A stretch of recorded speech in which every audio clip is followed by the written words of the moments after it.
Olá, estamos começando mais um episódio que ainda faz parte, um desdobramento da nossa série Vaticanismo. Se você ainda não assistiu a série, ela está disponível aqui no YouTube, no aberto para vocês, tem uma playlist só para ela. E recentemente nós fizemos dois conteúdos inéditos atualizando sobre o Vaticanismo. Um deles é uma visão geral e também uma visão do papado de Leão XIV e do Vaticanismo. No segundo episódio, falamos sobre o que é o Estado do Vaticano. Depois, uma série de perguntas e respostas para tirar dúvidas que foram surgindo tanto nos comentários quanto nas mensagens privadas. E agora nós temos uma continuação daquelas perguntas e respostas com duas questões essenciais para continuarmos essa discussão em cima da tese do professor Evandro Pontes. E aqui eu estou com ele presente. Olá, Evandro, tudo bem? Tudo bem? Boa noite. Falando boa noite que nós estamos gravando de noite, portanto, boa noite. Se você estiver vendo de manhã ou de dia, bom dia. Muito bem. Então, hoje nós temos duas perguntas extremamente importantes e nós vamos começar falando sobre diálogo. Eu sei que vocês acompanham tudo que está rodando por aí na internet, nas redes sociais, em sites e blogs. E um dos assuntos é a questão da incoerência, essa é a reclamação que nós vemos por aí.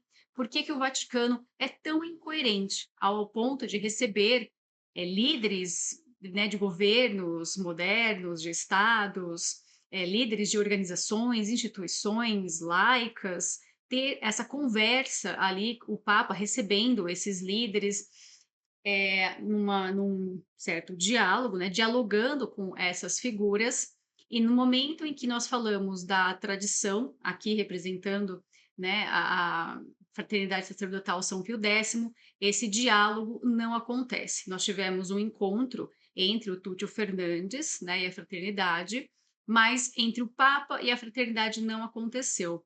Você acha que existe mesmo uma incoerência e que o diálogo ele é possível e deveria acontecer? Mais do que isso, né? A questão é se o diálogo, se vamos supor, assim, o que as discussões na internet vêm trazendo é que se eventualmente num lampejo de lucidez, que eu não sei se de fato seria lucidez, porque a posição atual do Estado Vaticano me parece bem lúcida, né?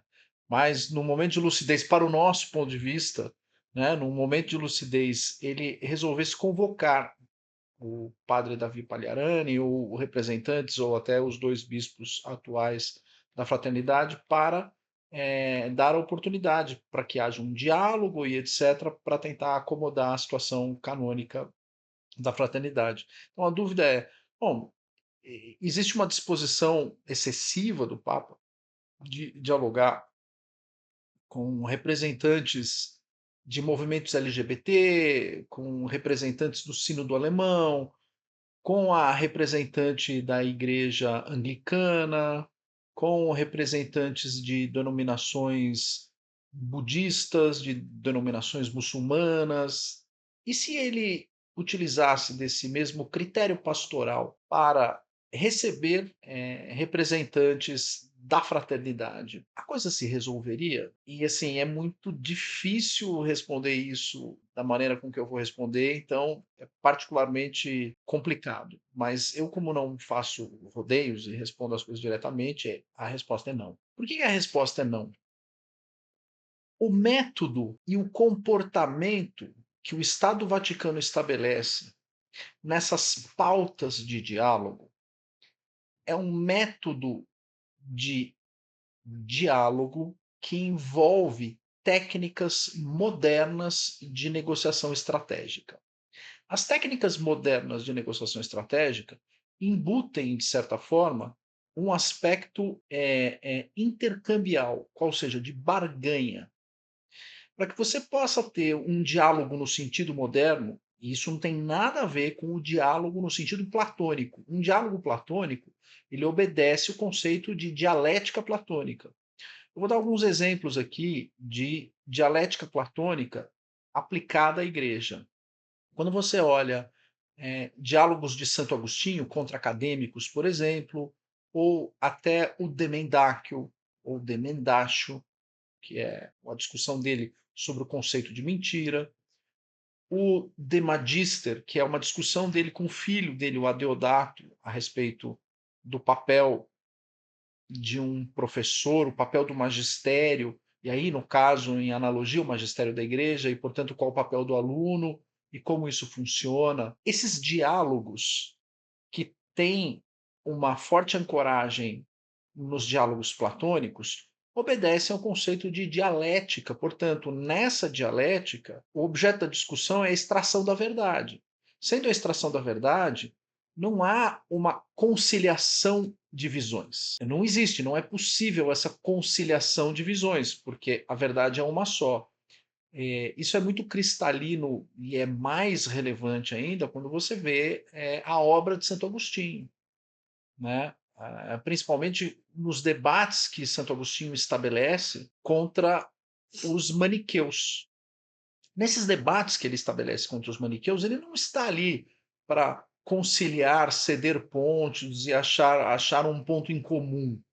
Não, ele está ali para mostrar que o outro lado age com falsidade. Esse é o papel de Santo Agostinho. E fazer com que a doutrina e a palavra de Cristo, que é a verdade encarnada, prevaleça sobre um diálogo sofístico ou uma estrutura sofística de uma falsa religião, que era a religião de Manes, o maniqueísmo. É disso que se trata. O diálogo moderno não funciona assim. O diálogo moderno, ele funciona pela conjugação de interesses comuns. Então, as pessoas debatem e acham um interesse comum, em cima desse interesse comum, elas constroem um novo momento ou uma nova situação. Eu falo isso de cátedra porque eu trabalho com isso há 30 anos. Né? O modo pelo qual você constrói contratos, e aí estou falando agora como advogado, contrato no sentido econômico, financeiro, esse modo de construção, ele embute barganhas, você tem que abrir mão de certas coisas. Então você já entra na negociação sempre estrategicamente pedindo uma ou outra coisa que não é completamente razoável, porque lá na frente você vai precisar abrir mão de certas coisas. Então, isso faz parte de uma estratégia. Isso é puro sofisma. Isso é puro sofisma.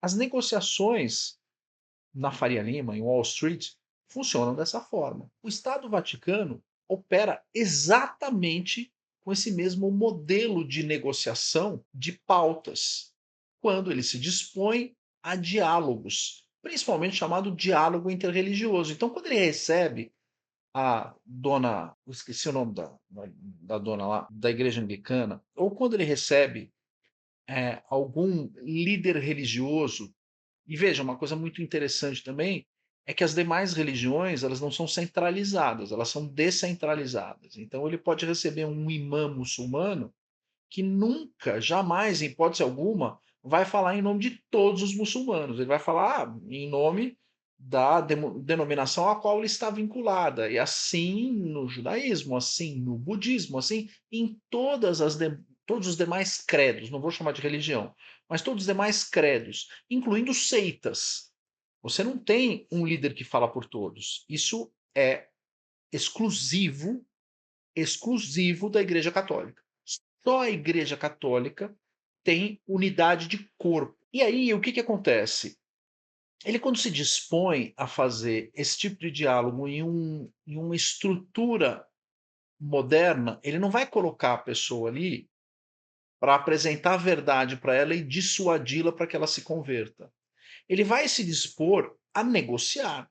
Então, o diálogo dele, normalmente, envolve barganhas.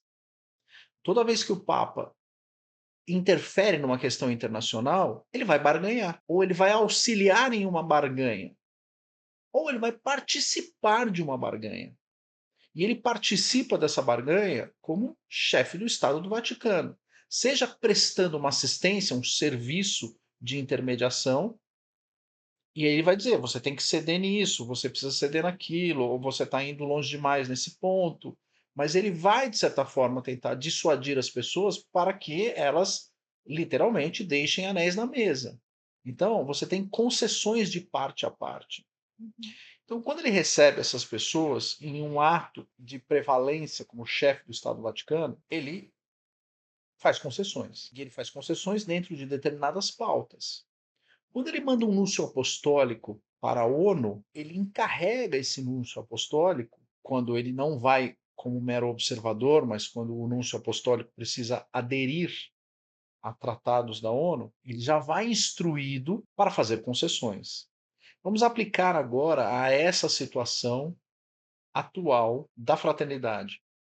A fraternidade tem 4 pontos muito claros em relação ao Concílio Vaticano II, bem como questões em relação à liturgia e bem como em relação a determinados pontos anteriores ao Concílio Vaticano II, como novos critérios. Isso é subliminar, mas os pontos são os 4 pontos doutrinários do Concílio Vaticano II, em especial 2 pontos muito importantes, o ecumenismo e o diálogo interreligioso. E aí há outras questões também, mas que são questões auxiliares, ou são questões conexas, que decorrem dessas 2 preocupações. Há também a preocupação com a preservação da liturgia, há outras preocupações como, por exemplo, a preservação do calendário tradicional, a preservação de diversos outros aspectos litúrgicos e de ritual, que são ancilários, que são colaborativos, eles colaboram para essa discussão. E essa série de pontos, que são os pontos que são chamados de resistência, são os pontos de resistência, eles não podem estar sujeitos à barganha. Eu vou te dar um exemplo claro. Você imagina algum membro da fraternidade adentrando no recinto papal e o Papa, e ele também acha que não faria isso. Ele falaria assim: não, vamos fazer o seguinte. Nessa questão do diálogo interreligioso, de fato a gente passou um pouco dos limites e tal, né? Dialogar com idolatria. Eu vou fazer essa concessão para você. Eu vou fazer essa concessão e realmente admitir que o diálogo com a idolatria ele não leva a nenhum benefício e pode ser um erro e tal. A gente está disposto a fazer uma declaração retificando esse ponto e posso fazer isso na minha condição de pontífice, etc. Vamos imaginar o Papa dizendo isso. Mas eu também preciso de uma sinalização do teu lado. Eu preciso manter esse diálogo religioso com as denominações cristãs. E se a gente mantivesse o diálogo religioso com os protestantes, anglicanos e com a Igreja Ortodoxa? O que você acha? Mas aí a gente vai ter que fazer umas concessões para eles, né? O que você acha da gente manter esse diálogo só com as denominações cristãs? Óbvio que a resposta vai falar: não dá para manter diálogo algum, porque não é, a questão não é essa. A questão é que o conceito do diálogo interreligioso, ele não rola, não funciona. Uma convocação para que haja um diálogo, ela é na sua origem infrutífera, porque a igreja não vai ceder. E a fraternidade não tem como ceder nos pontos em que ela apresentou. São pontos que precisam de uma correção. E a única maneira de corrigir isso, no curto prazo, é convocar um novo concílio para corrigir isso aí. Não tem outro jeito. Então, uma coisa que eu acho que colocaria a fraternidade em uma condição, digamos assim, de regularidade, de modo que ela possa aceitar condições impostas pela igreja, é se o próprio Estado do Vaticano movesse a igreja para a convocação de um novo concílio para corrigir esses 4 pontos. Nós vamos corrigir, vamos convocar um concílio para esclarecer esses 4 pontos e dizer o que esses 4 pontos não são, não pode ser, nunca foram, e aonde o texto no Concílio Vaticano II cruzou linhas que não deveria ter cruzado. Aí a gente vai ter que entrar em um monte de outras subquestões, se há infalibilidade no Concílio Vaticano II, que é um concílio meramente pastoral, não dogmático, se dá para você corrigir aquilo, e aí a gente vai acabar tendo que analisar a natureza desse concílio, se ele é de fato um concílio ecumênico da Igreja ou se ele é uma assembleia do Estado Vaticano. Que é uma discussão que eu proponho, eu acho uma discussão sadia. Você discutir a natureza daquilo. Né? Óbvio que nem a Igreja nem o Estado Vaticano estão dispostos a se abrir para essa discussão. Eles nem podem se abrir para essa discussão nesse momento. Por quê? Porque há um compromisso internacional ancorado lá no Tratado de Latrão, que é uma concordata. Lá atrás está ancorado em uma concordata que transforma não, ele praticamente cria o Estado do Vaticano, que é um veículo pelo qual determinadas doutrinas modernas são transmitidas de fora para dentro da Igreja. O Estado do Vaticano ele inocula essas doutrinas para dentro da Igreja. Só que a Igreja precisava de um instrumento próprio, que a coisa falhou durante todo o papado de Pio XII. Né? O Estado do Vaticano não conseguiu, ele falhou.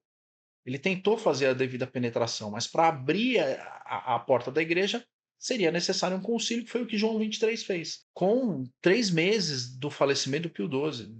Enfim, corpo quente ainda, né? O Papa que já sucedeu falou: não, vamos abrir a porta para que o veículo possa funcionar, porque o veículo não estava funcionando. Então a gente precisa colocar combustível nesse veículo, e o combustível desse veículo é o Concílio Vaticano II. O Concílio Vaticano II é o combustível que alimenta as ações do Estado Vaticano. Portanto, voltando, receber e reconhecer e tratar dos pontos de resistência significa simplesmente que a Igreja, que por intermédio do Estado Vaticano fez compromissos internacionais e assinou tratados, isso é uma novidade na história da Igreja. É uma novidade, ela assinar tratados internacionais, convenções da ONU de liberdade religiosa, como eu mostrei no primeiro capítulo. Né? Ela subscreveu isso. Então, ela se comprometeu contratualmente, ela assinou um contrato. E ela não pode quebrar esse contrato. E o que a fraternidade acaba fazendo de maneira indireta é impor essa quebra de contrato para o Estado Vaticano. O Estado Vaticano vai falar: eu não posso, porque eu assinei aquele documento. Né? E contemporaneamente à assinatura desse documento, eu fiz uma pseudo-doutrina interna que carrega aquilo para dentro da igreja. Então, reconhecer que esses pontos não podem prevalecer na igreja vai dar um efeito jurídico da Santa Sé para o Estado Vaticano, em que eu vou estar em breach, em quebra do tratado internacional que foi assinado em nome da Santa Sé pelo Estado do Vaticano em 1965, depois ratificado em 69, como eu mostrei semana passada. E semana passada não, né? Enfim, semana passada foi quando eu gravei, que a gente está subindo aos poucos aqui. Faz um pouquinho mais de tempo. Então, a questão específica em relação a esse ponto é que o Estado Vaticano ele deu passos tão largos que ele não consegue voltar atrás, entendeu? E ele não consegue simplesmente lidar com essa peça de resistência. Então, ele precisa lançar mão de uma autoridade e forjar nessa autoridade, impor de cima para baixo, uma obediência vazia. Vazia no sentido jurídico do termo, né? É uma denúncia vazia, é uma obediência vazia, porque ela não é obediência fundamentada, ela não tem um fundamento. Essa obediência não tem um fundamento de mérito, é obediência pela obediência, porque eu mando. Sobre isso nós vamos falar em um outro momento, não nesse momento, acho que esse não é o momento para falar a respeito da questão da obediência. Eu queria só ficar aqui na questão do diálogo para responder a essa questão. Portanto, não é possível, esse diálogo não é possível, porque não se trata de uma questão de diálogo moderno, em que uma parte pode fazer concessão e a outra também, e elas chegarem num ponto em comum. Não é disso que se trata. O que a igreja precisa fazer é obediência a esse novo regime doutrinário que ela forjou a partir do Concílio Vaticano II. Esse novo regime doutrinário forjado, ele impõe obediência absoluta, sem fundamento de mérito. É para obedecer, ponto final. Por que é para obedecer? Porque eu já assinei um tratado na ONU com todos os países do mundo que eu ia me comprometer a isso. Esse é o ponto. A igreja não tem como ceder, assim como a fraternidade também não há espaço para que ela possa ceder. Então a gente está em um jogo de oposição muito sensível, é um jogo de oposição sensível. Não existe barganha, não existe concessão de parte a parte.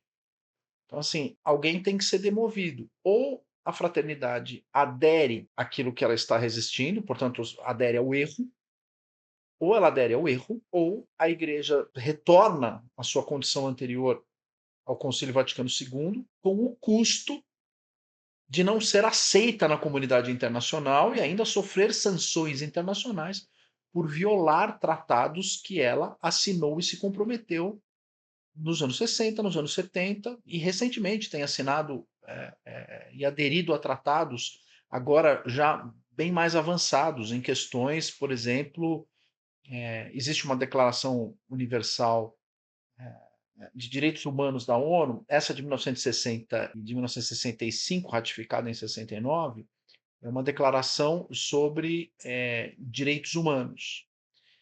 Existe uma adaptação dessa mesma peça, feita nos anos 2000, que são direitos humanos voltado à condição da mulher. É como se fosse direitos humanos da mulher. Tem uma convenção dessa na ONU. A Santa Sé aderiu a isso. E aí o pessoal usa essa peça internacionalmente, nos âmbitos diplomáticos, para forçar a igreja para quê? Para dar equidade feminina. Dá para entender agora por que o Estado Vaticano é presidido por uma mulher? Por que os agentes de comunicação do Estado Vaticano agora estão embaixo de uma outra mulher? Por que essa preocupação enorme que o Papa Francisco tinha em abrir espaço para que mulheres possam ocupar cada vez mais cargos dentro do Estado Vaticano? Porque ele se comprometeu numa carta da ONU, né? E óbvio que o pessoal se utiliza disso para dizer assim, não, mas no sacerdócio também. Ele fala, opa, peraí, calma aí. Uma coisa é a igreja, outra coisa é o Estado Vaticano. No Estado Vaticano eu consigo, na igreja, calma. Agora, nós temos outra dúvida também muito interessante, e eu acho que vale a pena colocar aqui, que é sobre a sua tese mesmo, nesse ponto de que os atos do Estado do Vaticano não são infalíveis. Se você baseia essa lógica na mesma do padre Calderon, que diz o seguinte: assim como o Papa não empenha a infalibilidade quando fala como doutor privado, também não empenha quando age como chefe de Estado. Ou se essa leitura aqui da tese do Calderon é exclusiva dele e você não compactua integralmente com essa tese. Excelente pergunta e a resposta não é fácil, tá? Então, em princípio, eu começo respondendo não. A resposta é não. Mas eu preciso aparar, fazer determinadas aparas a esse. é, eu preciso fazer determinadas aparas às premissas trazidas no questionamento, tá? Não se trata propriamente da mesma coisa, porque eu preciso dar um passo atrás, tá?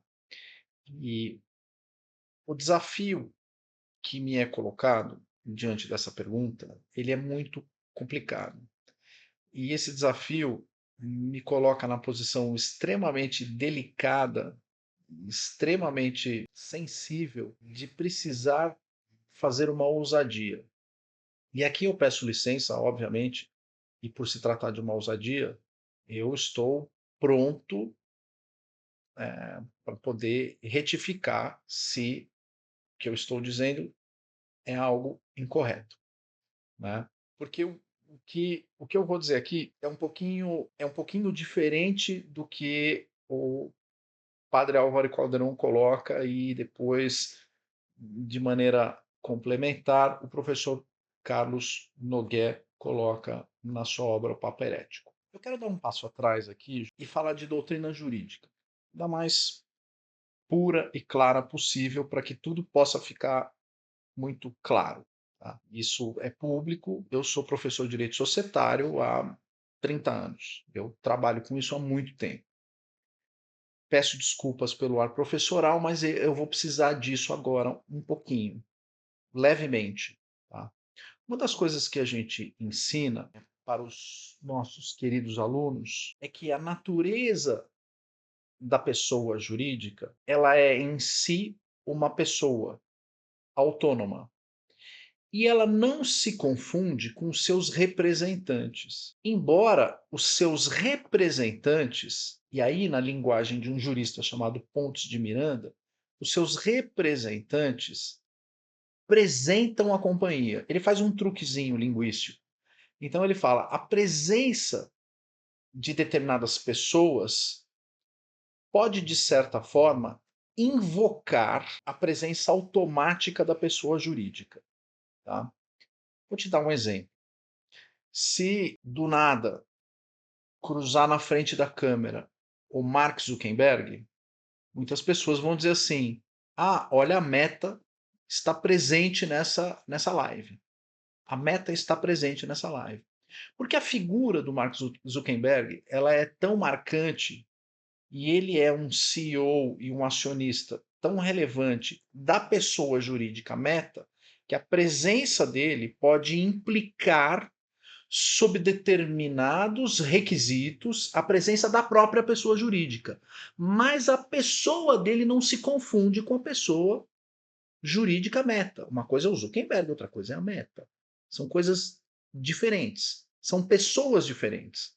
Ele tem um CPF, a Meta tem um CNPJ. Mas a presença dele, dependendo do que ele fala, dependendo das coisas que ele fala, isso pode ter efeito jurídico para a Meta. Então, quando ele aparece de kimono lutando jiu-jitsu, ele não está falando em nome da Meta. E as coisas que ele fala, que ele é aluno do Mickey Musameshi, se ele fala, eu gosto mais de fazer guarda. Que efeito isso tem sobre a vida da pessoa jurídica? Nenhuma. É uma questão particular dele, dos esportes que ele pratica e da preferência pessoal dele em relação àquilo. Outra coisa é ele dizer, olha, eu tenho praticado tanto esporte, tenho praticado tanto jiu-jitsu que ultimamente esse negócio de ir para a empresa já não me interessa tanto. Opa, isso tem efeito. Então, isso significa que um plano de sucessão pode estar sendo feito nessa empresa. Quem vai sucedê-lo? Isso tem um efeito na cotação dessas ações na bolsa e etc. Eu vou descer um pouquinho mais na questão jurídica. Eu já fiz muito IPO na vida, bastante. Tá? E me lembro de um especificamente em que o IPO foi interrompido. Eu trabalhei no IPO da Magazine Luiza e a dona Luiza Helena Trajano estava no Faustão, se não me engano, era num domingo, e ela chegou a fazer um comentário sobre o processo que estava na CVM, de IPO, e falou, não, está indo tudo bem, inclusive, pessoal, tá ótimo, gostaram muito, e eu acho que o preço vai sair mais até do que a gente estava prevendo, num ato de sincero otimismo dela. Mas isso não pode. Isso é uma violação. E aí e engraçado que quando aconteceu isso, a primeira coisa que aconteceu, meu telefone tocou, você está vendo Faustão? Tô. Putz, vai dar problema. E de fato acabou tendo alguns desdobramentos. Eu estou dando esse exemplo da minha vida pessoal, porque naquele caso, aquela executiva, ela poderia falar dos negócios dela, ou da vida pessoal dela, ou das preferências pessoais, mas ela não podia falar da empresa ali, porque aquilo tem efeito no processo que está ocorrendo dentro da CVM. E essa confusão entre a pessoa física e a pessoa jurídica, em alguns momentos, ela ocorre.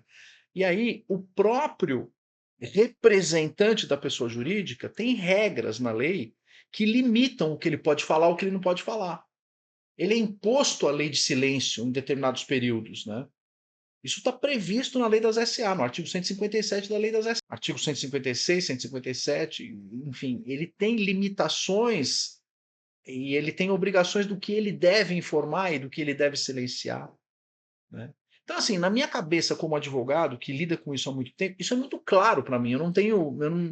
Para mim, eu não tenho como fazer esse tipo de confusão. Dentro ainda do direito societário, existia um negócio que foi o Bolsonaro que revogou isso numa lei de 2021, enfim, um dos atos de extrema ignorância jurídica, se valeu de pessoas que não eram do ramo e mexeu no Código Civil, no artigo 1015. O artigo 1015, ele previa, ao contrário do que previa a lei 6404, porque no Código Civil você tem sociedades de pessoas.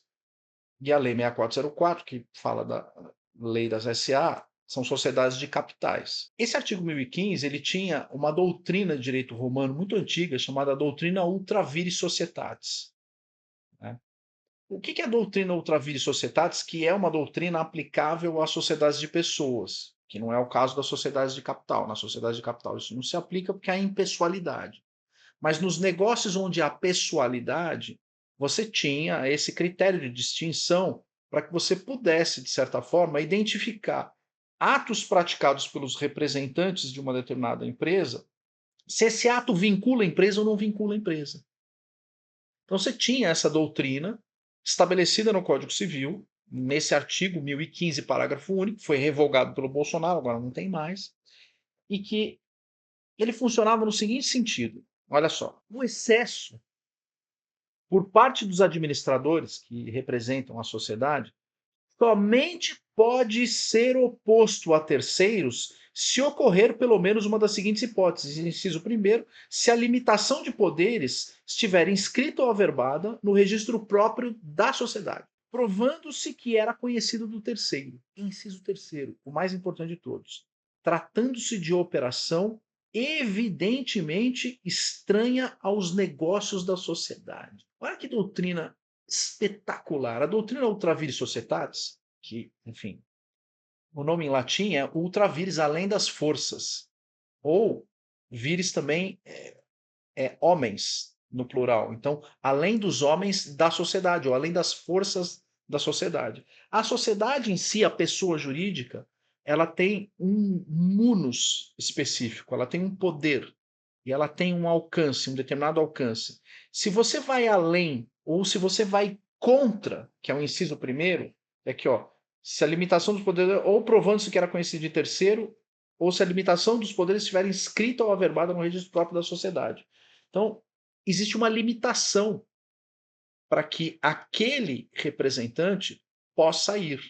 Se ele vai além daquela, se ele cruza uma linha e vai além da limitação, a sociedade não responde por aquilo que ele falou. Ele responde diretamente perante o terceiro. Então, a responsabilidade é dele, é diretamente dele, que foi além do que ele poderia. Numa sociedade de capitais, não. Se o cara for além, ele vincula a sociedade é que entra com medidas corretivas contra a pessoa física. Essa doutrina da ultra vis societatis, ela é absolutamente consolidada dentro de um universo em que você identifica que há o representante, que, como diria Pontes de Miranda, é a pessoa física que presenta ou dá presença àquela pessoa jurídica, né? E a própria pessoa jurídica. São coisas distintas. Deu para entender? A gente consegue agora fazer uma migração para o caso da igreja, porque agora você deve estar, enquanto eu estou falando, você deve estar pensando no caso da igreja, porque uma coisa é a igreja é uma coisa, o corpo místico de Cristo, no dizer de Pio XII. Uma coisa é a igreja, e a igreja ela é um corpo uno, perfeito, perene. A igreja é viva, ela está aí e ela vive independentemente dos seus representantes, de quem fala por ela, de quem a representa.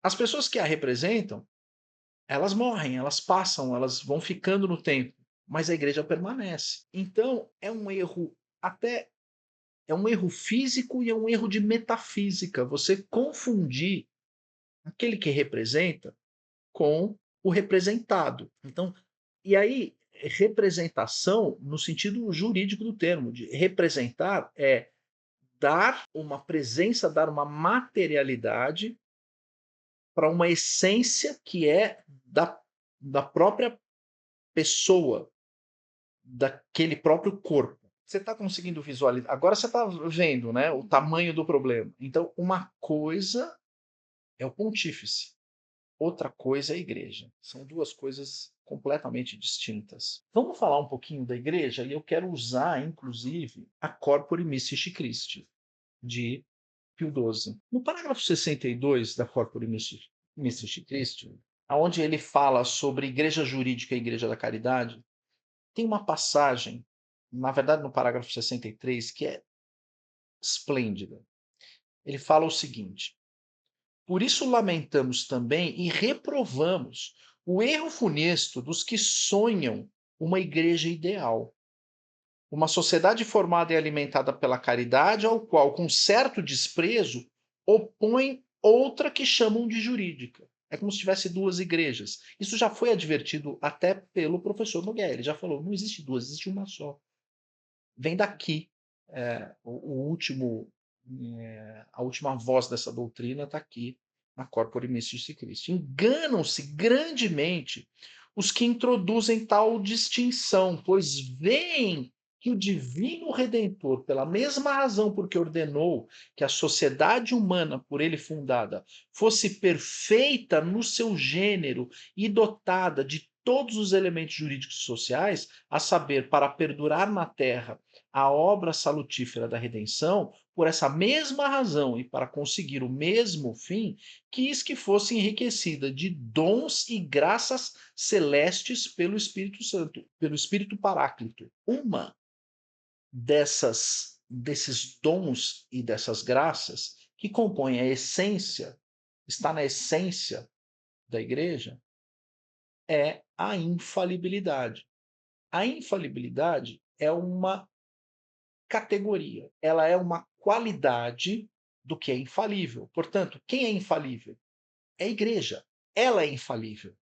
E nisso o padre Álvaro Caldeirão é cristalino. Nisso o professor Nogueira é cristalino. A infalibilidade pertence à igreja, porque é uma qualidade desse corpo místico, visível, perene, eterno. A infalibilidade não é, e é aqui que mora o perigo. Aqui que mora o perigo, porque eu vou precisar entrar em uma determinada divergência e eu vou ler esse ponto aqui, professor Caldeirão. A infalibilidade, ela não é uma característica, portanto, ela não é da essência da pessoa do Papa. A pessoa do Papa, na essência, vamos falar do atual Papa. A pessoa Robert Prevost não tem em sua essência, assim como nenhum de nós temos na nossa essência, a qualidade da infalibilidade. Isso é exclusivo, é um monopólio da igreja. A igreja tem o monopólio de ter em sua essência a característica da infalibilidade. Nem tampouco o papado. O papado é a cátedra, o cargo que é ocupado pela pessoa de Robert Prevost, e o cargo, quando ocupado por Robert Prevost, transforma Robert Prevost em Leão XIV. Leão XIV, no cargo que foi de Pedro e hoje é dele, esse cargo não é dotado, o cargo, o papado também não é dotado de infalibilidade. Mas essa infalibilidade pode ser, em determinadas condições, emprestada. Ele pode tomar de empréstimo essa infalibilidade da igreja. Ela está no depósito, está dentro do depósito. Ela está dentro do tesouro da igreja. Uma das coisas que faz parte do tesouro da igreja é a sua infalibilidade. Só que o Papa, ele tem o poder de lançar mão desse tesouro e usar isso. Não é dele, mas ele pode, em alguns casos, ele deve usar isso. Então, a infalibilidade não está no pontífice, a infalibilidade está na igreja, e assim como ele pode lançar mão de dons e graças do depósito da fé, dentre os dons e graças das quais ele pode lançar mão sempre, como está dizendo aqui, claramente, Pio XII, sempre assistido pelo Espírito Paráclito, ele precisa estar assistido pelo Espírito Santo. Por isso a Constituição do Concílio Vaticano I, Pastor Eternos, coloca como uma das condições a assistência do Espírito Santo. Porque a assistência do Espírito Santo é uma condição para que ele possa usar da infalibilidade que não é dele, é da igreja. Ele usa isso.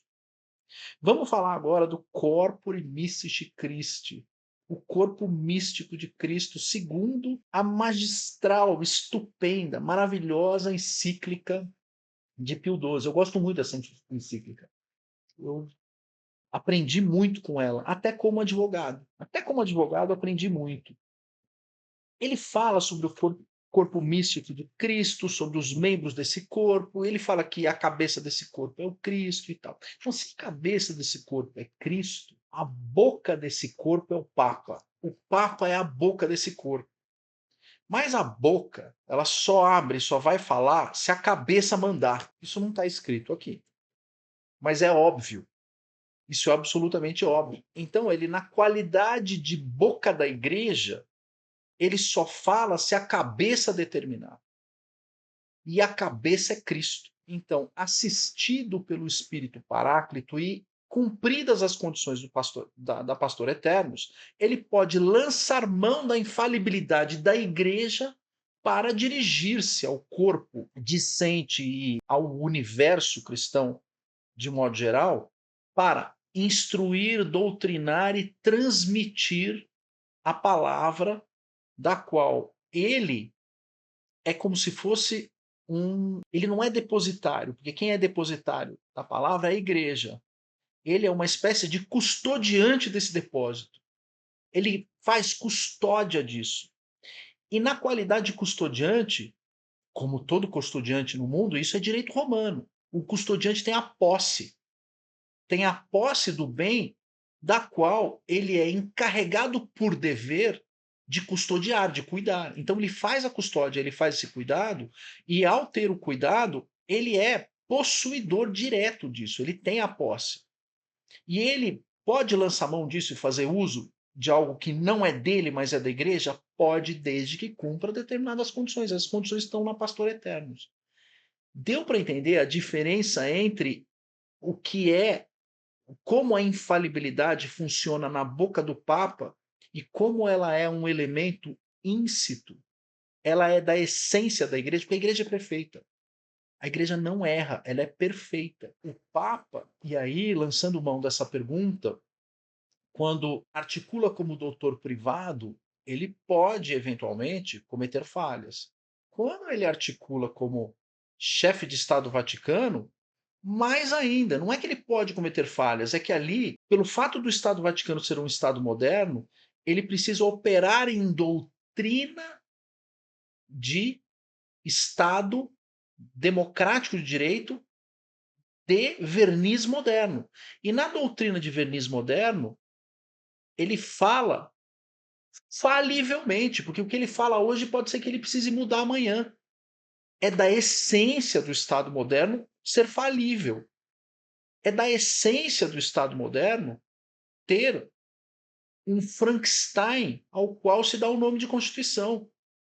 Quantas emendas tem a Constituição brasileira? A Constituição brasileira é de 88. Quantas emendas tem essa porcaria? Quase 150 emendas. Eles emendam a Constituição toda hora. Toda hora está emendando a Constituição, porque ela é da essência dela ser emendada. A modernidade, ela se baseia na subjetividade e na relatividade, né? Na subjetividade, na relatividade, e a política moderna, ela é movimentada pelo reformismo. Cara, a cada 4 anos a gente tem gente falando, precisamos fazer as reformas. Aí a reforma tributária, aí a reforma não sei o quê. Fez a previdenciária, tem que fazer de novo. Adornamento atrás de Adornamento adornamento. atrás de adornamento, porque o Estado moderno, o Estado democrático de direito, ele é, na sua essência, falível, porque ele precisa o tempo inteiro acompanhar as demandas do tempo, por mais ilógicas e mais irracionais que essas demandas sejam. Então, ele não pode se dar ao luxo de ter uma doutrina perene, ele não pode. Você percebe como a essência do Estado Vaticano é incompatível com a essência da própria igreja, porque a igreja não é que ela precisa, ela tem. Não é nem uma questão de precisar, ela tem, porque Cristo formou a igreja, e Corpore Mystica Christi, Pio XII faz várias observações interessantíssimas a respeito do funcionamento da igreja, em que ele fala, que vê aqui, ó, que coisa interessante. Ele fala que Cristo é a cabeça, Cristo é o fundador. Tá aqui, ó, achei. Ó, Cristo foi o fundador desse corpo. A igreja é o corpo de Cristo. Parágrafo 24. Cristo foi o fundador, ele fundou. Devendo expor brevemente o modo como Cristo fundou o seu corpo social, acode-nos antes de mais nada esta sentença de nosso predecessor de feliz memória, Leão 13. Aí ele cita Leão 13, mas ele cita do jeito certo. Aí ele passa aqui alguns parágrafos, ele vai dizer: Cristo é a cabeça desse corpo. Ele é o fundador, ele é a cabeça. Aí um pouquinho mais adiante, ele vai dando as características desse corpo. Cristo é o sustentador desse corpo. É como Cristo também fosse o esqueleto desse corpo. Esse corpo não para em pé se não tiver um esqueleto. Então, o esqueleto desse corpo, o sustentador desse corpo, é Cristo. O que aqui expusemos, veneráveis irmãos, explicando resumidamente o modo como Cristo Nosso Senhor quer que de sua divina plenitude desça sobre a igreja a abundância de seus dons, para que ela lhe assemelhe o mais possível, serve para explicar a terceira razão que demonstra como o corpo social da igreja é o corpo de Cristo, isto é, por ser nosso Salvador, quem divinamente sustenta a sociedade que fundou. Ele coloca em uma frase só tudo. Ele é a cabeça, ele sustenta e ele fundou. Essa não se fazem mais encíclicas como antigamente, né? Pio XII era muito sofisticado. Cristo é o conservador desse, mas conservador não no sentido. Conservador ele é não só o custodiante, mas ele é o cuidador. Ele cuida desse corpo, porque ele é o esposo. Ele é o esposo da igreja, então ele cuida, ele conserva, ele protege, né? Essa encíclica é maravilhosa, é fabulosa. Então, só voltando aqui, deu para perceber como a igreja é uma coisa, o funcionamento dela, como ela se relaciona com Cristo e como ela se relaciona. Se Cristo é tudo isso, é a cabeça, é o fundador, é o esqueleto que sustenta, é o que conserva, a boca de tudo isso, designada pelo próprio Cristo, quando ele fala, Pedro, sobre essa pedra fundarei minha igreja, quando ele fala isso, ele destaca Pedro para ser a voz da igreja. Não só Pedro, mas os demais apóstolos. Ele fala, vai e prega o evangelho.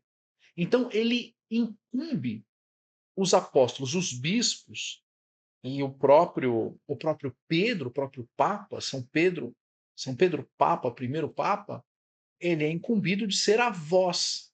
Eu falo, eu sou a cabeça, mas você vai dar voz, e um dos principais que deu voz foi São Paulo apóstolo, não é? São Pedro e os demais evangelistas, todos deram voz. E, na sequência, todos os demais bispos da igreja, investidos desse munus de dar a voz. Mas essa voz, ela não é dada aleatoriamente, não é qualquer coisa que é dita por ele, né? Precisa cumprir essas condições e ele precisa declarar expressamente que ele está falando em nome da igreja de maneira infalível. Não dá para ser assim, tipo, fazer esse negócio de pedir desculpa por escravidão. Não pode, não pode. Isso não pode. Você percebe o tamanho da gravidade quando ele lança a mão dessa condição para apresentar uma ideia falível? Porque ele mesmo está dizendo, falhou ali, o que eu estou dizendo é falível, então pode ser que, e diferente daquilo que Leão 13 já tinha colocado a respeito da doutrina de 12 papas sobre o mesmo tema, ele vai e muda aquilo, enfim. Não quero nem ter que entrar no mérito e voltar nesse assunto do qual a gente já tratou, mas só para se ter ideia, o Papa, portanto, ele é a voz dentro de determinadas condições, ele precisa declarar expressamente que ele está cumprindo as condições e que o desiderato, a função, a tarefa, o objetivo daquela vocalização é infalível. Ele precisa dizer: estou lançando mão, peguei a infalibilidade, estou usando. Precisa ser expresso, ele precisa declarar isso de maneira expressa. Portanto, você consegue visualizar? Ela está ali, a infalibilidade está ali, e ele, como custodiante, ele tem a chave para ligar e desligar as coisas, portanto, com essa chave na mão, ele é, como custodiante, possuidor disso, possuidor direto. Quando ele falece e a sede fica vacante, o camerlengo entra e fica possuidor provisório até um novo Papa receber as chaves e se tornar o novo possuidor daquilo, e assim por diante na sucessão apostólica, né? Muito bem. Dito isso, espero que tenha ficado claro, vamos agora para a parte complicada. Eu até poderia aqui fazer um adendo a respeito da Pastor Eternos que eu já citei, né? Uhum. Veja que coisa curiosa nesse trecho, eu vou citar aqui a parte em latim da Pastor Eternos, né? Em que ela fala quia divinus redemptor ecclesiam sua indefinienda doctrina divide vel moribus instructans est voluit.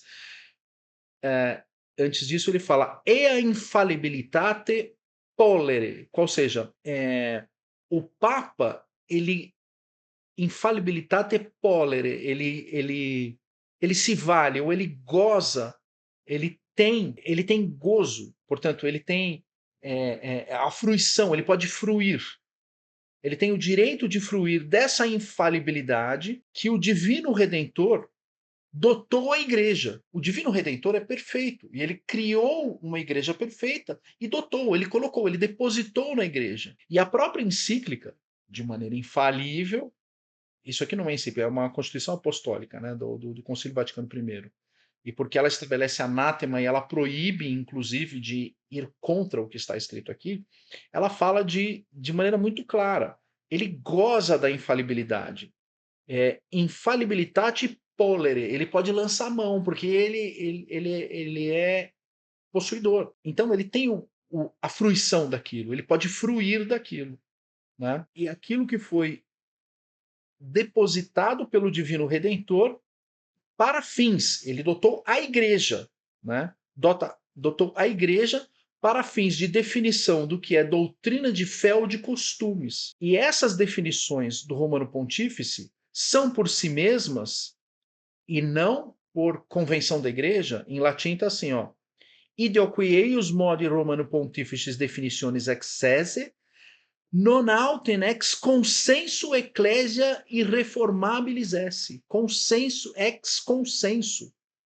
Ex consenso não é por convenção, por acordo dentro da igreja que isso ocorre.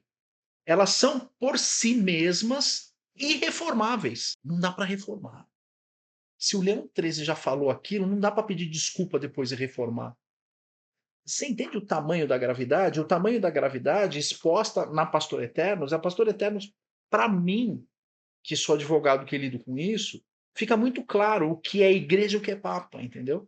Ele fala, isso aqui é da igreja, são bens da igreja, e o papa pode fruir disso para falar de maneira, a Pastor Eternos fala aqui, ó, irreformabilis. Ele pode lançar mão disso que foi dotado na igreja, dessa infalibilidade, para emitir, dar ao público comandos irreformáveis. Não é irreformável, é eterno, porque vem da igreja. Só que o Papa ele precisa fazer isso em circunstâncias muito específicas, como está aqui na Pastor Eterno. Vamos agora para a parte mais delicada, a parte mais difícil, que eu não sei nem por onde eu começo. Na verdade, eu sei por onde eu começo. Eu estou lendo aqui o Papo Herético do professor Nogueira. Aqui ele está falando sobre a questão do poder de ensinar e da questão da infalibilidade em si. Ele fala antes dessa tarefa, desse munus magisterial, do magistério. Tá? Nosso Senhor Jesus Cristo transmitiu à igreja o poder de ensinar em seu nome e fundada em sua autoridade. Ele transmitiu para que se use em seu nome. Até aí é exatamente o que eu falei. Tá? E, como dito, é a este mesmo poder comunicado por Cristo que chamamos de magistério da igreja. É um dom único e permanente que durará indefectivelmente até a parúzia, ou a segunda e definitiva vinda de Cristo. Mas devemos conhecer com respeito a ele o sujeito que participa dele ou a quem é transmitido, o objeto que o especifica e os atos em que é exercido. Com efeito, repita-se, o sujeito do magistério da igreja são seus chamados órgãos ou instrumentos. Então ele fala, sujeito e instrumento é a mesma coisa, e aqui eu, como advogado, tenho dificuldade. Porque uma coisa é o sujeito, outra coisa é o instrumento. É os, é, o sujeito é a própria igreja. O sujeito dessa infalibilidade e o sujeito do magistério, porque quem fala é a própria igreja, é uma coisa. Outra coisa é a pessoa que representa, que não é o sujeito do magistério, mas é um outro sujeito de direito, é um sujeito de direito separado e que tem uma função separada, que tem a função de representar o outro sujeito chamado igreja, e quando ele representa, o faz como instrumento da igreja. Ele é instrumento de Cristo. Se é instrumento da igreja, ele é instrumento de Cristo. Então, o Papa é um instrumento de Cristo, ele é um instrumento da igreja. Né? E aqui eu tenho uma dificuldade com a frase: o sujeito do magistério são seus instrumentos. Eu tenho dificuldade com isso. Né? São chamados assim porque, falando propriamente, o poder ou a autoridade só o mesmo Cristo a tem. Correto. Correto. Cristo é o mestre principal e qualquer outro possui tal autoridade apenas como instrumento de Cristo. Quer dizer, ele está esclarecendo aquilo que eu fiquei realmente em dúvida. Mas no primeiro momento, parece que o instrumento e o sujeito são a mesma coisa. Aí depois ele vem e separa. Mas se considerarmos o sujeito do magistério eclesiástico, quanto à maneira de participar da autoridade, é necessário então distinguir entre órgãos autênticos e órgãos subsidiários. Aí ele vai para uma questão formal, mas para que ele possa sair da questão essencial e ir para a questão formal, de sujeito subsidiário ou sujeito autêntico e etc., para distinguir a função do Papa, porque aí depois ele fala, mas o Papa detém a autoridade magisterial de modo pleno, enquanto os bispos a detêm de modo não pleno. Ele faz essa distinção formal para diferenciar o que é o sujeito Papa e o que, que são os sujeitos bispos. Né? E aí ele fala de 4 sujeitos: Papa sozinho, o Papa com os bispos dispersos em comunhão e os bispos sozinhos. Então, a palavra sujeito, isso para um advogado é um pouco fatal. A palavra sujeito, quando ela é colocada de maneira intercambiável em sentidos diversos, porque uma coisa é você falar sujeito como sujeito de direito. Outra coisa é você falar sujeito como o sujeito ali, entendeu? A pessoa. Então, o sujeito no sentido de sujeito de direito é a igreja, porque ela é a titular dessa essência. O Papa como sujeito, que não é um sujeito de direito, porque na sua função jurídica ele é um representante de um outro sujeito de direito, você usa a palavra sujeito em 2 sentidos diferentes. Para o advogado, é inadmissível. Se isso aqui chegar para mim como se fosse uma tese ou uma peça, eu vou ter que fazer a distinção. Aqui não dá para usar o termo sujeito, tem que usar sujeito de direito, e aqui tem que usar pessoa, ou na pessoa do Papa. Então, os atos magisteriais devem distinguir-se de 4 pessoas. Então, uma coisa é a pessoa, outra coisa é o sujeito, porque o sujeito é uma função jurídica. A pessoa é uma pessoa. Se você for olhar no código, o código fala dos sujeitos de direito e pessoas. As pessoas são sujeitos de direito. Então, aqui, ele está usando a palavra sujeito em 2 sentidos diferentes. Né? E, de fato, eu tenho dificuldade com essa leitura. Isso aqui me bateu, tanto é que está anotado aqui. Né? E aí, óbvio, a gente precisa ir lá no nosso querido Álvaro Calderon. Aqui é o Candei embaixo do alqueire. Eu estou na página 371, aqui no primeiro parágrafo. Aqui, tá?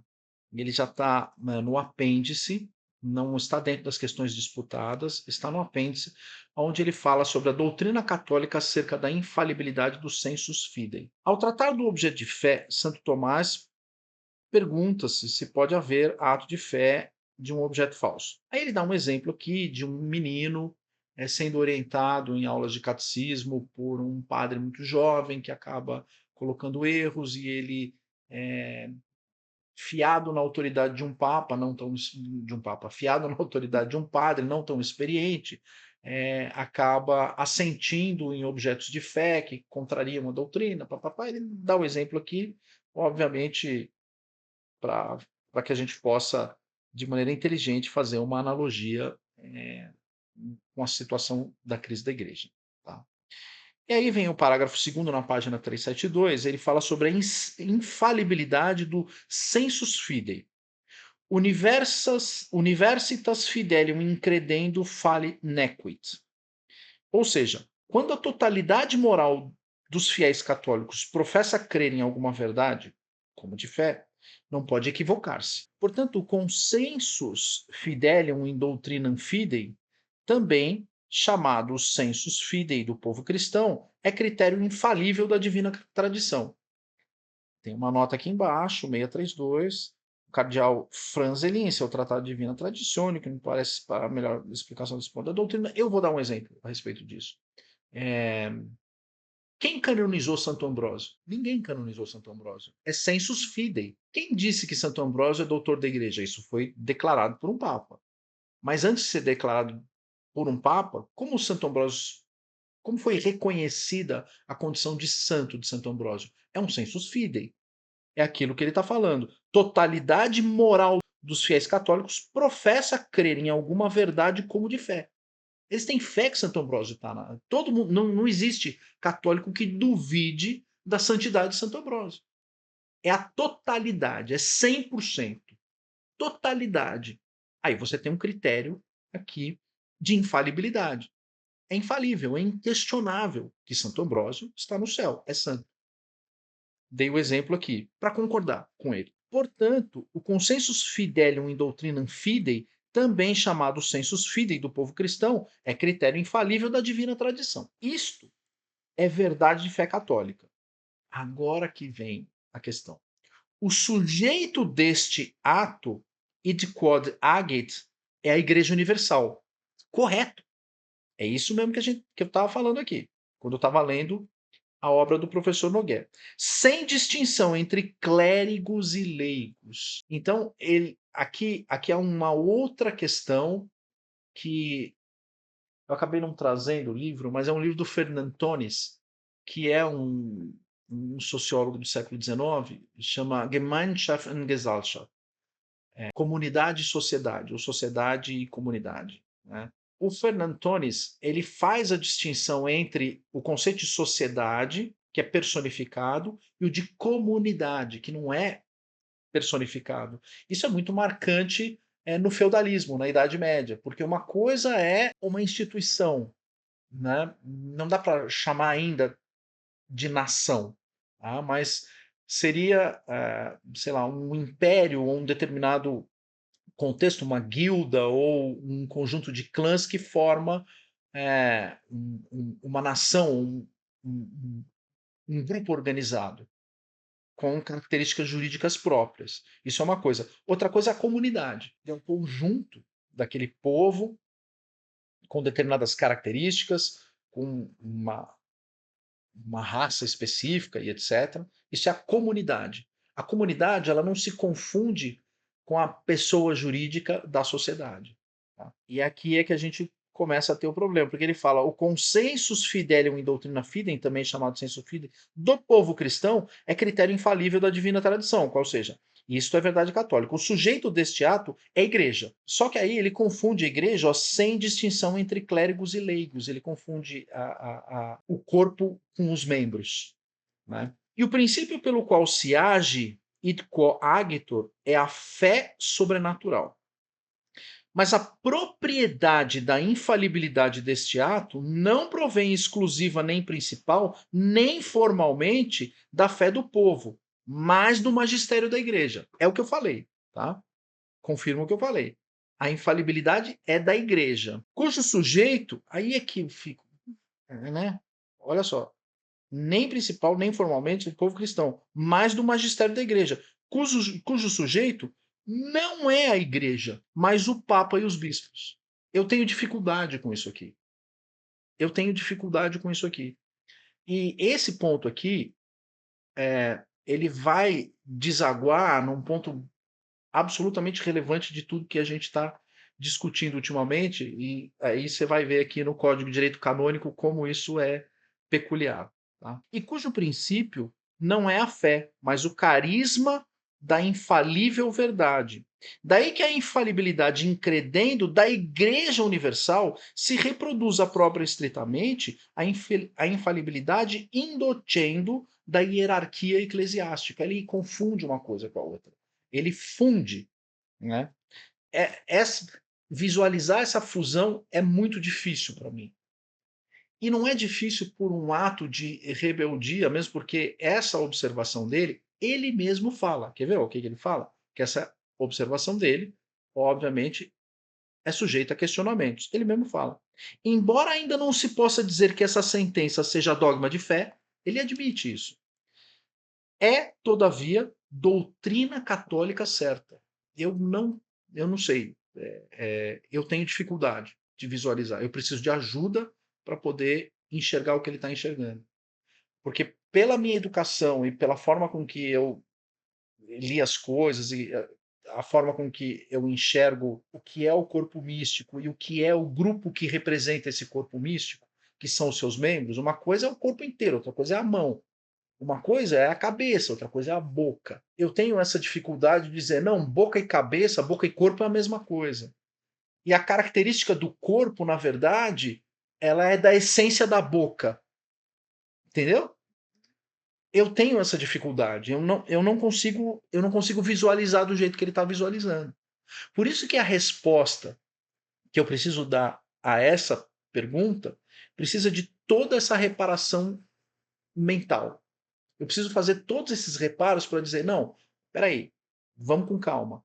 Esse negócio de dizer na linha do que disse o padre Álvaro Calderon, eu precisaria voltar atrás e, não vou dizer me convencer, mas eu preciso ser instruído, eu preciso ser esclarecido a respeito desses pontos que, para mim, eu não consigo passar desses pontos.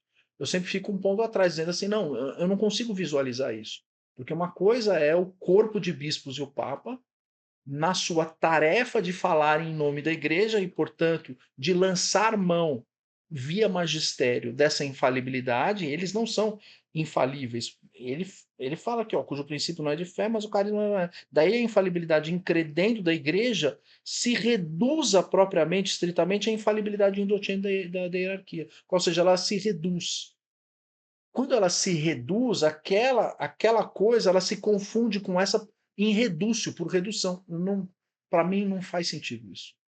Metafisicamente falando, no sentido metafísico, eu não consigo passar dessa linha que, que ele está colocando. Ainda mais da forma com que é abordado, em que ele assume que essa sentença não é dogma de fé, isso que ele está falando, mas ele coloca, todavia, como doutrina católica certa. Eu não consigo enxergar essa certeza dessa doutrina católica. Não sei se eu me fiz claro, que assim, dá para perceber também que na forma com que o professor Nogué coloca essas questões, ele não coloca com a mesma certeza, né? Então, existe uma oscilação, e eu não consigo ver essa infalibilidade como essencial nem na pessoa do Papa, nem na função do Papa. Ela não está na essência, né? O que é essencial é a sua condição de custodiante que lhe dá acesso material, físico, a esse depósito. Agora eu vou responder a questão. Infelizmente, tenho que usar aqui o Código de Direito Canônico, só que o moderno. Eu preciso usar o de 83. Você sabe que o de 17 não tem como achar. É muito difícil de achar. Dá para achar, às vezes, na internet e tal, mas eu tentei encomendar pela internet. Não vem, não vai. É difícil mesmo. Difícil de achar. O cânone é o 331. A partir do cânone 330, entre o cânone 330 e o cânone 335, o Código de Direito Canônico trata do Papa, da função do Papa. O que é o Papa, o que ele faz, né? A gente vai tratar em uma live separada sobre a questão da obediência, e isso aqui aí vai fazer assim, né? Quando a gente falar de obediência, as pessoas vão entender a sutileza desses cânones aqui que foram trazidos em 1983. Mas o cânone 331 fala: o bispo da Igreja de Roma, no qual perdura o munus concedido pelo Senhor singularmente a Pedro, corretíssimo, né? Perdura na função, porque desde que é concedido a Pedro, perdura nessa função singularmente esse munus, que eu já vou dizer qual é, a Pedro, primeiro dos apóstolos, para ser transmitido aos seus sucessores.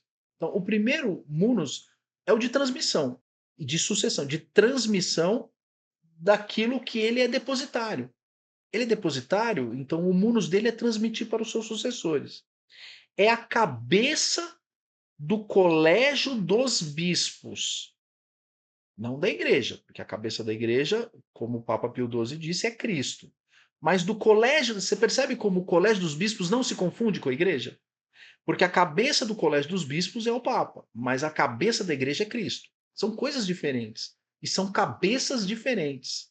Né? Vigário de Cristo e aqui na terra, pastor da Igreja Universal, e aqui a gente está falando de igreja, é Código de Direito Canônico, portanto a gente está falando de igreja. Ele, pois, em virtude de seu munus, tem na igreja o poder ordinário, supremo, pleno, imediato e universal, que pode sempre exercer livremente. Vou ler de novo. Poder ordinário, supremo, pleno, imediato e universal, que pode exercer livremente. Ele tem no seu munus, que é da essência, porque o munus define a essência do papado. Ele tem poder infalível? Não tem.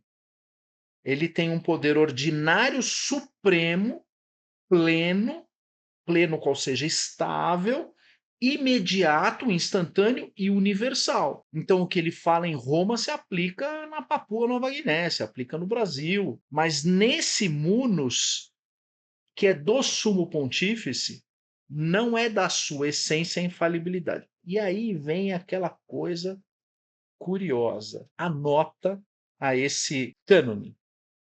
Este cânon se afasta levemente da Lumen Gentium, que fala apenas do poder supremo, pleno e universal, não precisamente do poder imediato.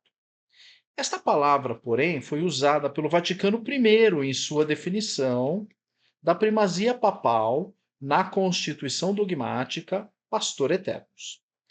Mas a imediaticidade do poder papal não pode significar a supressão do poder episcopal, que é também, na respectiva diocese, por direito divino, ordinário, pleno e imediato, embora não supremo nem universal.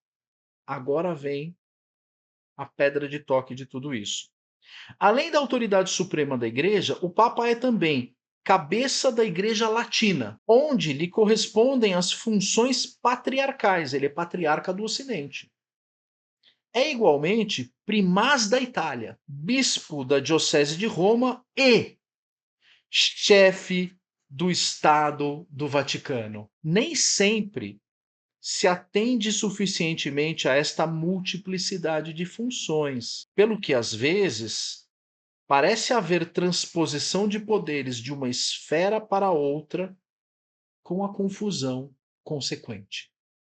Então, isso que a gente vem aqui chamando a atenção das pessoas e anota o Código de Direito Canônico, traz a função que ele exerce como chefe de Estado do Vaticano, falando a palavra confusão consequente. Às vezes parece haver transposição de poderes de uma esfera para outra com a confusão consequente.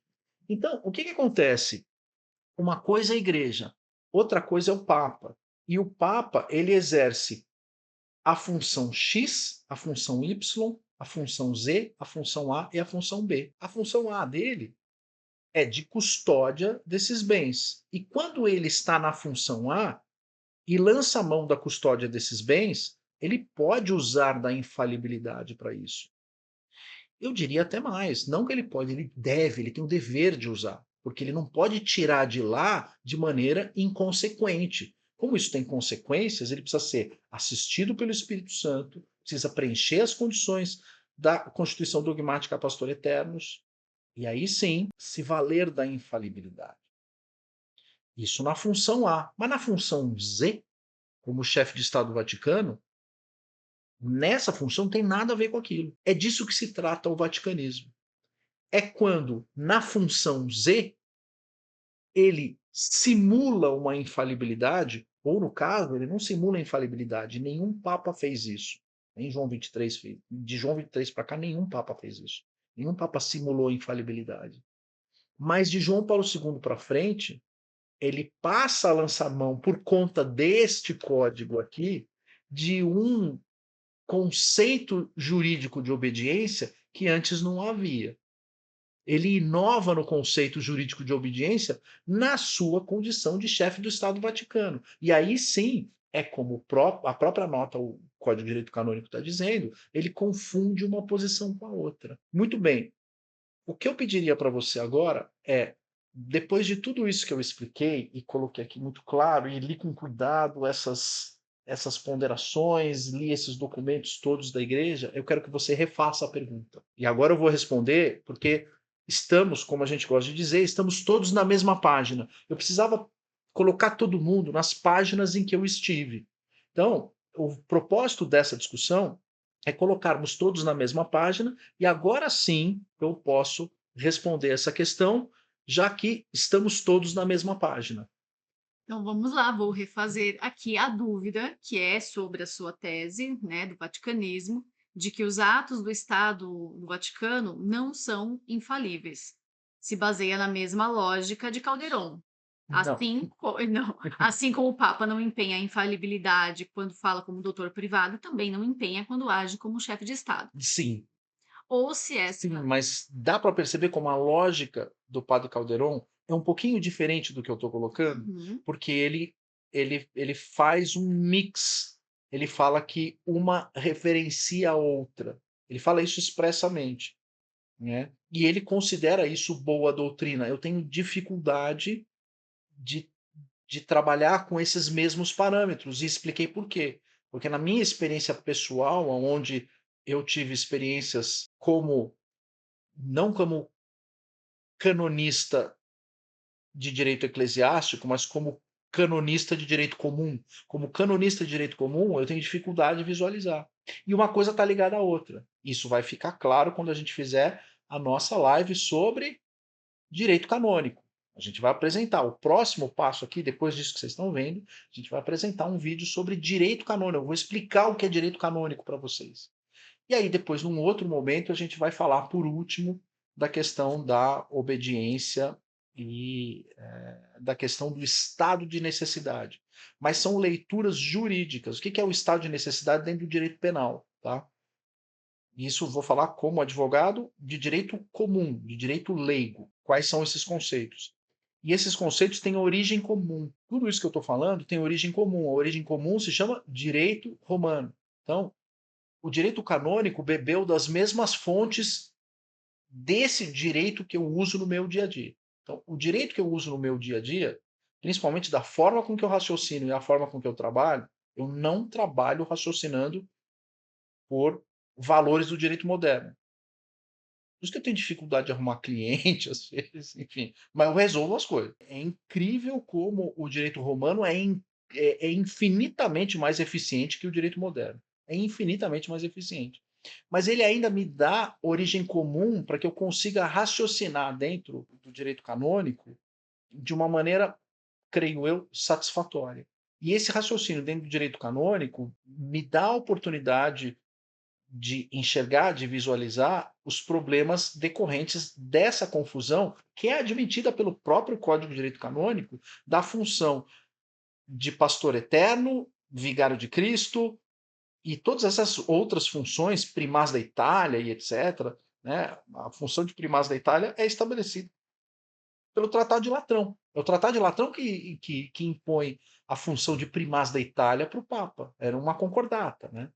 Bom, enfim, vai lá, faz de novo a pergunta e aí a gente. Bom, então eu vou fazer o seguinte, eu vou ler a mensagem original, porque aí entra em todas as nuances e todos os detalhes Exato. da Agora, dúvida, muito tá? bem. Agora dá para fazer isso. Tá bom. Aí, aqui está colocado assim: quando Evandro diz que o Estado do Vaticano não é infalível em seus atos, ele estaria fazendo uma analogia com a tese de Calderon, Não, que o Papa não exerce magistério quando fala, enquanto doutor privado ou enquanto voz do povo de Deus, não. e não enquanto vigário de Cristo. Ou seja, nesse caso, ele não estaria empenhando sua infalibilidade. Da mesma forma, poderíamos dizer que, no governo de um Estado que esteja dentro do âmbito do poder papal, do munus papal, como é o caso dos Estados papais, Também não. O Estado Papais é uma outra coisa. quando se trata do governo do Estado do Vaticano moderno, o Papa estaria agindo enquanto líder leigo, ou um líder de um Estado moderno, e não como Sim, vigário de Cristo. sim, isso sim, isso sim. Mas dá para perceber como o percurso de raciocínio ele não sai da tese do Calderon, ele tem outra origem. A origem desse raciocínio que eu tracei tem origem no direito romano. Ele é um raciocínio que nasce de características muito específicas do direito romano e da própria metafísica jurídica do direito romano, né? A origem desse raciocínio vem daí. Não tem a ver com a tese do padre Calderon, que tem uma outra finalidade. A tese do padre Calderon é evidenciar os problemas decorrentes do Concílio Vaticano II. A visão dele é mais fechada e ela tem um direcionamento muito próprio. Como a minha visão, o Concílio Vaticano II é visto como um capítulo do vaticanismo, é óbvio que toda a teoria e toda a construção da crise da igreja ancorada no Concílio do Vaticano II é um capítulo essencial e, por isso, a tese do padre Calderon é uma fonte importantíssima nesta parte da análise. Nesta parte da análise é uma fonte importantíssima, mas ela não é a origem, ela não é o trigger, ela não é o que disparou a tese. Ela alimenta a tese nessa parte, na parte de Concílio Vaticano II.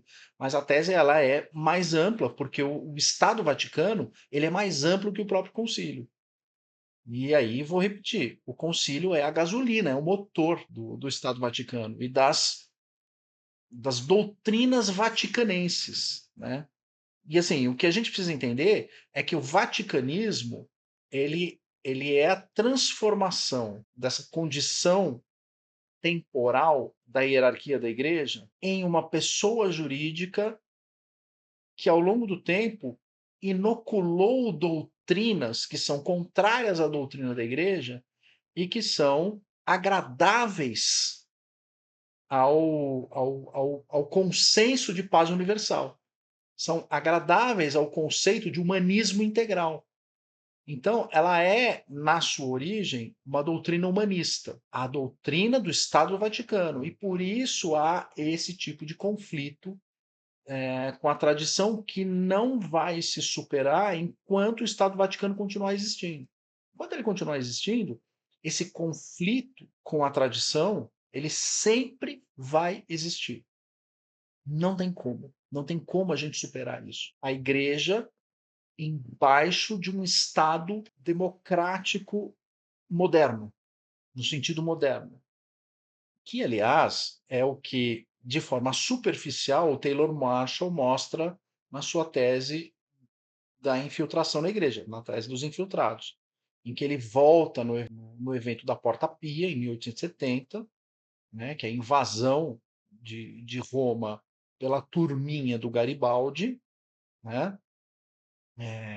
E a partir dessa invasão é criado todo um universo em que a igreja fica sitiada de 1870 até 1929. Quase 30 anos, quase 60 anos. Que depois é o período que dura a crise da igreja, de 65 até 2025. Então, assim, são gerações de 60 anos, né? Então, você teve uma crise que durou 60 anos, e agora essa crise a gente já passou, né, do 61º ano e tal. E a tese do Taylor Marshall, ancorada no evento da Porta Pia, mostra como o problema da crise da igreja ele tem um espectro muito mais amplo e que vai além, no sentido analítico, ele vai além do Concílio Vaticano II, né? Justamente porque que foi o evento da Porta Pia? O evento da Porta Pia foi o evento em que o pessoal do Garibaldi literalmente chuta a porta da igreja para interromper todo o processo que a igreja estava investida naquele momento de combate ao modernismo. Então a gente passou durante 60 anos com a Igreja Católica e ali desguarnecida, com nenhum Estado soberano para protegê-la, desprotegida, sitiada e com a tarefa de proteger a Igreja contra os males do modernismo. Quando o Tratado de Latrão é assinado, o modernismo entra na Igreja a partir daquele momento. E aí o que acontece? Quando ele se instala a partir do Concílio Vaticano II, a dificuldade agora é tirar o modernismo de dentro da igreja. E é disso que se tratam as sagrações de Econe. As sagrações de Econe são um ato que vai muito além de uma corriqueira discussão de obediência ou desobediência. Ela é um ato de coragem aonde tenta se extirpar o modernismo que foi indevidamente instalado no entorno da igreja, porque ele não entrou na igreja, ele está dentro do Estado Vaticano. E ele está circulando a verdadeira igreja. O problema é que os papas, desde João 23, são péssimos toureiros, né? São péssimos toureiros. Todos eles tomaram chifrada do modernismo. Todos eles. Sem exceção. Sem exceção. Até o Papa que renunciou, o Papa Bento XVI. Todos eles tomaram cabeçada do modernismo. E ninguém está conseguindo tirar o modernismo dessa arena eclesiástica. Portanto, a resposta que eu preciso dar a essa questão, que foi colocada por um fiel da fraternidade, ela é muito mais complexa. Né? Não sei se deu para perceber. De certa forma, é isso. Eu precisei aqui de um momento separado para explicar tudo isso, tamanha a complexidade dessa questão colocada. É uma questão realmente muito sagaz, muito inteligente, muito complexa e que demandou muito esforço da minha parte para poder responder isso de forma a, enfim, não ferir suscetibilidades. Né? Bem, vamos chegando ao final de mais um vídeo em que foram trazidas essas duas questões e tá satisfeito? Foram respondidas? Sei que são questões, essa segunda principalmente, um pouco mais complicada. Eu acho que quem tem que ficar satisfeito é quem está assistindo, né? Eu espero que Espero que as pessoas tenham despertado para essas questões. Gostar ninguém gosta, né? Porque isso não é gostoso. não. Não é, nem um pouco. E assim, eu confesso, não estou trazendo nenhum tipo de notícia boa, nem solução, nem nada. Eu estou mostrando que o problema é muito pior do que as pessoas podem imaginar. E que o problema, no momento, não tem saída ou solução da forma com que as pessoas imaginam. Não é indo lá no Vaticano, tira o tudo, põe outro, senta, fala com o Papa, fala com isso, e não vai resolver. Dessa forma, não vai resolver. Né? A não ser que a fraternidade consinta em assumir a posição que as sociedades Ecclesia Dei assumiram, e isso ela já falou que não vai fazer, né? Que é ceder naqueles pontos doutrinários. E assim, não tem como ceder. Né? Assim, tá bom, você cede em todos os pontos doutrinários, eu te dou a liturgia. Sendo que ao longo do tempo, e a gente já tem visto isso, a liturgia ela pode ao longo do tempo ser cassada. Então é uma condição muito difícil de negociação, né? Porque uma das partes pode voltar atrás, a outra não pode, porque se a outra voltar atrás é excomungada depois de um acordo, né? Então, assim, as comunidades Ecclesia Dei ficam numa condição que, se retirarem a missa tridentina, acaba. Né? E o Papa Francisco chegou muito próximo de fazer isso, muito próximo. Ele ficou numa situação bem próxima de colocar as comunidades Ecclesia Dei. Ele encerrou a comissão Ecclesia Dei, jogou para baixo do tútil, colocou tradições custódias em modo de pressão e opressão. Então, no tempo, se tiver um pontífice aí um pouquinho mais argentino que o Bergoglio, a coisa pode virar. E, óbvio, a fraternidade tem consciência disso. Né? Então, a gente sabe que esse caminho conciliatório ele pode não ser a solução, mesmo porque esse caminho conciliatório nessas condições não não aplaca o estado de necessidade que nós vivemos. Aí fica para um outro momento a gente falar de estado de necessidade. Mas o acordo não suprime o estado de necessidade. Se suprimisse, o acordo feito pelas outras comunidades Ecclesia Dei teriam interrompido o estado de necessidade premente, que hoje é absolutamente inquestionável. Então, aquele acordo não interrompeu o estado de necessidade. Assim como se a fraternidade, em um momento peculiar, aceitasse se colocar nessa condição negocial, o estado de necessidade se manteria. Ele se manteria nas condições de acordo que foram propostas anteriormente, aceitas pelas comunidades Ecclesia Dei, e nas condições que foram recolocadas por Bento XVI e nas condições que foram apresentadas pelo Túcio, que é sempre a mesma, que é você não pode, você não pode operar no sentido de tentar extirpar o modernismo de dentro da igreja. Não pode. Nós colocamos isso lá dentro e não pode. Quem se voltar contra isso é, Não é democrático. não é anátema, é excomungado.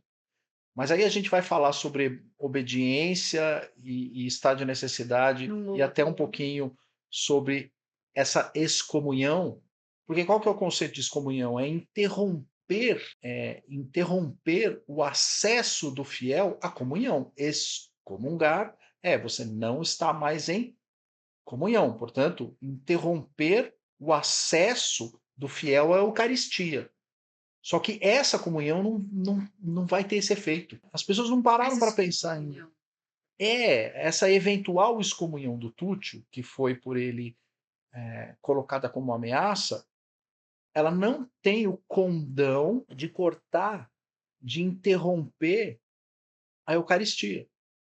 A Eucaristia vai ser mantida. O que ele pode dizer é que não há uma condição formal de comunhão com os demais bispos modernistas por questões doutrinárias do Estado Vaticano. Mas vamos deixar isso para o próximo Sim. programa, porque isso aqui é uma outra discussão mais complexa e que precisa, de fato, ter a vossa atenção chamada. Então, espero ter trazido aí questões de relevância a partir do que deve acontecer no dia 2 de julho em diante, essas questões precisam estar na mesa para que a gente saiba com quem a gente está lidando e o que de fato pode ser feito. Né? Porque a gente não fica aqui em devaneios ou em utopias. Né? Exato. A ideia do diálogo ela é utópica. Ela é utópica. Na minha opinião, ela é completamente utópica. É uma utopia. Ela é uma hipótese acadêmica. Ela não é factível, eu não consigo torná-la factível na prática, porque a própria estrutura do Estado Vaticano me impede. Bom, enfim, senão Sim. a gente vai ficar repetindo aqui. Então, já fica o aviso, teremos mais um vídeo continuando nessa série Mas Vaticanismo, pois, mais 2, na verdade, né. Vamos falar então desses assuntos que foram levantados aqui, obediência, necessidade e conforme for e direito canônico, mais para frente, nós vamos ampliando aqui a discussão com vocês, tá certo? Até a próxima, muito obrigada.